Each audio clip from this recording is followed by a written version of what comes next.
তুমি কি চোখে দেখতে পাও না? না। ঠিক আছে চলো, আমি তোমার রাস্তাটা পার করে দিচ্ছি।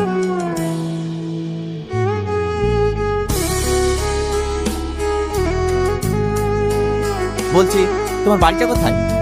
এই সামনের গলিতে। আচ্ছা তুমি একলা বাজারে কি করতে এসছো? তোমার সঙ্গে কেউ আসেনি? না, ভাই কাজে গেছে আর মা শরীরটা খুবই খারাপ, তাই আমি একা এসেছি ওষুধ নিতে। চলো আমি তোমাকে বাড়িতে পৌঁছে দিয়ে আসি। না না, আপনাকে আর কষ্ট করে যেতে হবে না, আমি একাই চলে যেতে পারি। আচ্ছা ঠিক আছে, সাবধানে যাও।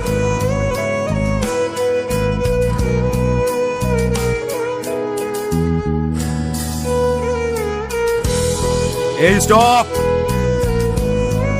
ওই দেখ আমার শের চলে এসছে। মিষ্টি মুখ কর। দাদা ফেরা কথা আপনাকে এত খুশি দেখিনি। আর এত খুশির কারণটাই তো হচ্ছে তুই। আজ তুই ভোলা মোস্তানকে মেরেছিস, যেটা আমার সব থেকে বড় ডিল ছিল। নেক্সট টার্গেট কি?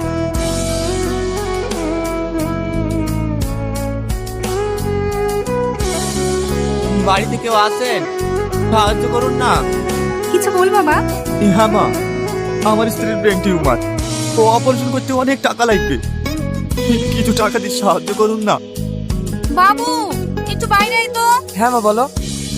একে কিছু টাকা দে তো বাবু, সাহায্যের জন্য এসেছি। ঠিক আছে। এই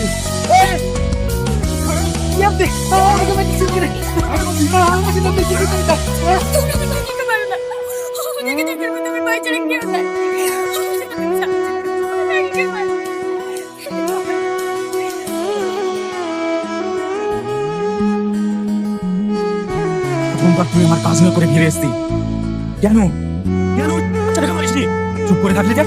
বল। ওরা অসহায়, ওর একটি অন্ধবোন আছে, ওর ভাই ছাড়া ওদেরকে দেখার কেউ নেই, তাই ওকে মারতে গিয়ে আমার বিবেকে বাধা দিয়েছে। ওকে আমি মারবো বলেছি, মারবোই।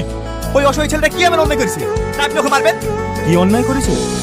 ওই সারা ভিখারির বাচ্চা 1 কোটিপতির মেয়েকে প্রেমের জালে ফাঁসিয়েছে। ওর এই দুনিয়াতে বেঁচে থাকার কোনো অধিকার নেই। আমি বেঁচে থাকতে ওদের গায়ে একটা আচরণ লাগবে। সাল্লু, বাড়িতে কেউ আছেন? কি ব্যাপার তুমি আমাদের বাড়িতে?